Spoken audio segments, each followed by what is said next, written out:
অনেকের কাছে আজকে আমি যে এপিসোডটা করতে যাচ্ছি এটাকে অনেকের কাছে আমার ব্যক্তিগত জবাবদিহিতা বলে মনে হতে পারে, কিন্তু আসলে তা নয়।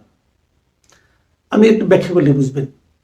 আমাদের এই দেশের রাজনৈতিক দলগুলো আমি অনেকদিন ধরে দেখে আসছি যে রমজান মাসে তারা ইফতারি পার্টির আয়োজন করে। প্রায় সবগুলো রাজনৈতিক দলই রমজান মাসে ইফতার পার্টি করে।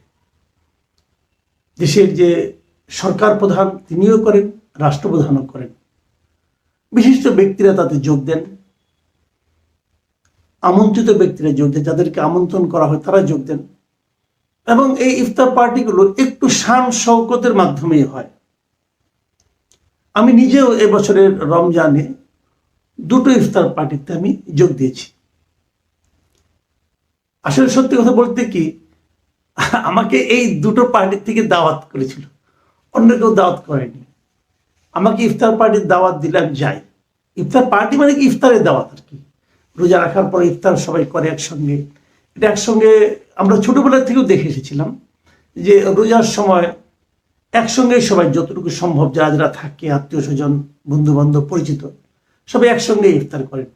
তো এরকম আমি দুই জায়গা থেকে ইফতারি দাওয়াত পেয়েছিলাম। একটা পেয়েছিলাম বিএনপির কাছ থেকে, আর একটা পেয়েছিলাম নতুন যে রাজনৈতিক দল জাতীয় নাগরিক পার্টি তাদের কাছ থেকে। জাতীয় নাগরিক পার্টির ইফতারটা হলো গতকালকে, মানে মঙ্গলবার দিন। মঙ্গলবার দিন আমার খুব কাজ ছিল, আমার এক জায়গায় যাওয়ার কথা ছিল রাতে। তারপরেও আমি একটু তাড়াহুড়া করে হলেও ওখানে গিয়েছিলাম। এর মধ্যে আমাকে ওনারা অনেকে ফোন করেছিলেন যাতে আমি যাই, তো আমি নিজে গিয়েছিলাম। ওইখানে যাওয়ার পর আমি দেখেছি যে আমি গতকালকে যে কন্টেন্টটা আমি আপ করেছিলাম আমার এই ভিডিওতে, চ্যানেলে, সেখানে অনেকে নানা ধরনের মন্তব্য করেছেন। যেমন আমি এর মধ্যে একটা মন্তব্য আগে পড়ে শোনাই, তারপরে আমি আমার আলোচনাটা আসি। মন্তব্য করেছেন শাহেদ উদ্দিন জুয়েল নামে একজন মন্তব্য করেছেন। তিনি লিখেছেন, আপনি আজকে যে ইফতার পার্টিতে গেলেন, এত বড় হোটেলে এই ছাত্রদের দল যে ইফতার পার্টির আয়োজন করলো, এই টাকার উৎস কি? কোথায় এত টাকা পেল? আপনি নিজেই তো ইফতার করেছেন, এটা ব্যাখ্যা করেন।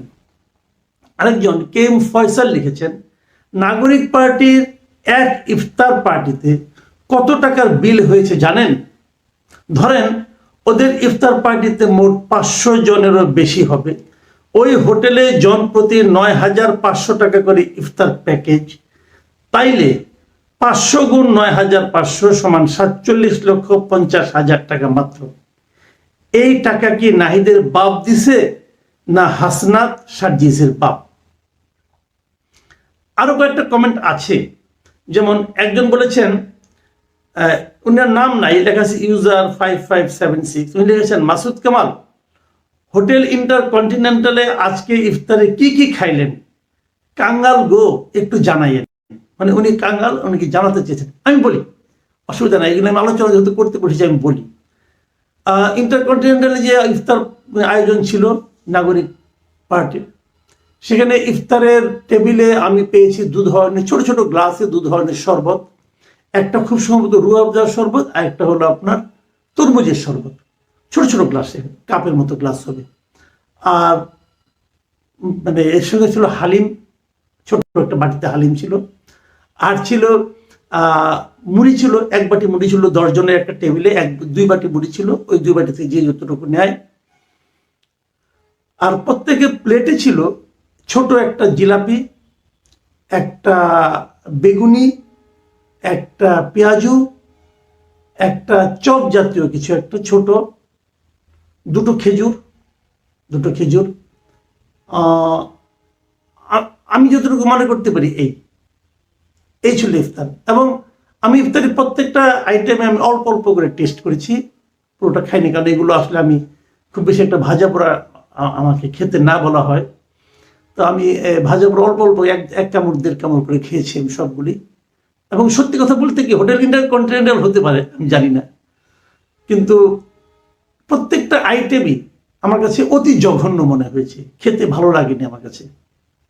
এতে ইন্টারকন্টিনেন্টালের ওনাদের মানে হতে পারে খুব ভালো, একটা কথা বলে না, কুকুরের পেটে ঘি হজম হয় না, হতে পারে সেই কারণে আমি হয়তো ওই মানের খাবারটা বুঝি না। আমার কাছে জিলাপিটা ভালো লাগেনি, পেঁয়াজুটা ভালো লাগেনি, একদমই ভালো লাগেনি পেঁয়াজুটা। আমার মনে হয়েছে আমি যে সবসময় যে ইফতার কিনি রাস্তার ফুটপাতের যে বেগুনি কিনি, সেই তুলনায় ওদেরটা কিছুই হয়নি, মানে খুবই নিম্নমানের। ইফতারির পরে ডিনারের ব্যবস্থা ছিল, মানে রাতের খাবারের ব্যবস্থা ছিল। আমি রাতের খাবারটা খাইনি, আমার পারিবারিক কিছু কাজ ছিল, আমি দ্রুত বেগে বাসায় চলে এসেছি ইফতার করি।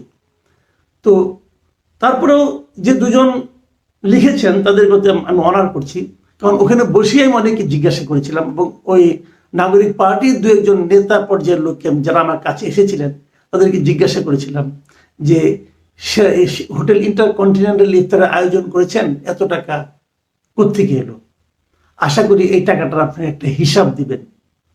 আমরা জনগণ আসলে জানতে চাই। আমি যে দুজন দর্শক আমাকে জানতে চেয়েছেন তাদের প্রতি আমি অনার দেখে বলছি, আমি কিন্তু হিসাবটা ভাই চেয়েছি ওনাদের কাছে। কারণ ওনারা যখন মিটিং করেন, আমি সেই মিটিংয়েরও কিন্তু হিসাব চেয়েছিলাম। কাজেই আমি যদি মিটিংয়ের হিসাব চাইতে পারি, তাহলে ইফতার পার্টিতে যে ইফতারির খরচের হিসাব চাইবো না, এটা মনে করার কোনো কারণ নেই। তো ওনারা আমাকে বলেছিলেন, ভাই এখান থেকে যে কি আপনি আবার এটা নিয়ে কোনো কন্টেন্টে আমাদের প্রশ্ন করবেন? আমি বললাম অবশ্যই করব, কেন করবো না? কারণ আমার মনে তো প্রশ্নটা আছে। যতক্ষণ পর্যন্ত এই প্রশ্নটা আমি না করব, ততক্ষণ পর্যন্ত আমি নিজেই স্বস্তি পাবো না। আমি অবশ্যই প্রশ্ন করব, আমি প্রশ্ন করছি। এবং পাশাপাশি দুদিন আগে আমি একটু ফাঁক দিয়ে একটু বলে নিই, দুদিন আগে বিএনপি আমাকে একটা ইফতার পার্টিতে দাওয়াত করেছিল, সেটা ছিল হোটেল ওয়েস্টিনে। এবং ওয়েস্টিনের সেই ইফতার পার্টি আমাকে, ওটা বেসিক্যালি কূটনীতিকদেরকে ইফতার পার্টিতে দাওয়াত করা হয়েছিল, তার সঙ্গে কিছু সাংবাদিক, সিনিয়র সাংবাদিককে দাওয়াত করা হয়েছিল, সেখানে আমাকে দাওয়াত করা হয়েছিল, আমি গিয়েছিলাম। ওখানকার খাওয়া হোটেল ইন্টারকন্টিনেন্টালের খাওয়ার চেয়ে কয়েক গুণ ভালো ছিল, খাওয়ার মান ভালো। ওখানে আমি ডিনারটাও করেছিলাম, যারা ওখানে দেখেছে তারা আমি ডিনারটা করেছিলাম। এবং তাদের কাছেও আমি এই প্রশ্নটাই করতে চাই, ভাই আপনাদের ইফতার পার্টিটা কে স্পন্সর করলো, অথবা আপনারা এই টাকাটা কোথা থেকে দিলেন? এটা কি আপনাদের পার্টির তহবিল থেকে দিলেন, নাকি কেউ যেন স্পন্সর করেছে তার টাকা দিলেন? এবং এই ইফতারে আপনাদের কত খরচ হয়েছে, এটা আমরা একটু জানতে চাই। আমাকে এর মধ্যে আমার হাতে আরো 2-3টে ইফতারের দাওয়াত আছে, আমি তাদেরকে ওই একই কথা জিজ্ঞাসা করব। এখনই জিজ্ঞাসা করে যাচ্ছি।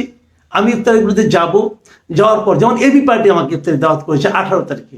ওটা অবশ্য কোনো 5 স্টার হোটেল কিনা আমি যাই না, আমি ওখানে কখনো যাইনি, যে হোটেল দাওয়াত করেছে ওখানে আমি কখনো যাইনি। ওটা একটা হোটেল বটে, কিন্তু সেখানেও কিন্তু আমি ওনাদের কাছে আগাম প্রশ্ন করছি যে আপনাদের যে ইফতার পার্টি করছেন এত টাকা খরচ করে, এই টাকাটা আপনারা কোথায় পেলেন? আপনাদের নিজস্ব তহবিল? এই তহবিলটা কি করে আসলো? আপনাদের জনগণের পার্টি, কাজে জনগণকে জানান, অসুবিধাটা কি? জানা যাতে কোনো আপত্তি নাই। কাজে আমি আশা করি ওনারা এই উত্তরটা এর মধ্যে দিবেন, অথবা আমি গেলে আমি যাবো, আমি জানতে চাইব। কাজে আমি জানতে চাইনি এটা যারা মনে করছেন তাদেরকে আমি সবিনয়ে বলছি, ভাই আমি সকালে এক কথা বলা, বিকেলে আরেক কথা বলা লোক নই। যা বলি সকালে বিকালে সবসময় একইভাবে বলি, সবাইকে বলি।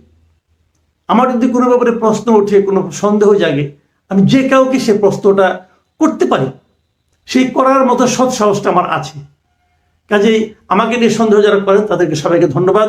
আপনাদের এই সন্দেহ জারি রাখবেন, যাতে নাকি পরবর্তী সময়ে আমি জবাব দিতে দ্বিধা না করতে পারি। এখন আমি অন্য প্রসঙ্গটা আসি। সেই প্রসঙ্গটা হলো যে এই যে ইফতারির যে কালচারটা, আমি কিন্তু এই কালচারটাকে অপছন্দ করি না। অপছন্দ করি না কেন? আমাদের দেশে একটা জিনিস হয় যে রাজনৈতিক দলের নেতাদের মধ্যে চোখ দেখা দেখি বন্ধ, কথা বলা বলি তো বন্ধই। এই ইফতার এর একটা ধর্মীয়, একটা পবিত্র একটা অনুষ্ঠান। এই অনুষ্ঠানটা সবাইকে একত্রিত করতে পারে, একত্রিত করলে হাত মিলায়, কথা বলে। আমি মনে করি পরস্পরের বিরুদ্ধে যে হিংসার যে পরস্পরকে ঘৃণা করার যে প্রবণতাটা, যে কালচারটা, সেটা এতে দূর হয়। মুখোমুখি হওয়া ভালো, এতে হয় কি কথাটা বলা যায়, প্রশ্নটা করা যায়। দেখুন আমি জাতীয় নাগরিক পার্টির ইফতার নিয়ে আলোচনা করলাম। জাতীয় নাগরিক পার্টির অনেকগুলো কাজ দিয়ে কিন্তু আমি সমালোচনা করেছি, অনেকগুলো কাজ দিয়ে। আমার মনে হয় একক ব্যক্তি হিসাবে জাতীয় নাগরিক পার্টির বিভিন্ন কর্মকাণ্ড নিয়ে সমালোচনা বোধহয় আমার মতো কেউ করেনি। অথচ তারপরে তো তারা তো জাতীয় নাগরিক পার্টি আমাকে নাও ডাকতে পারতো, তারা ডাকলো কেন? এই যে ডাকাটা, এটাকে আমি পছন্দ করি।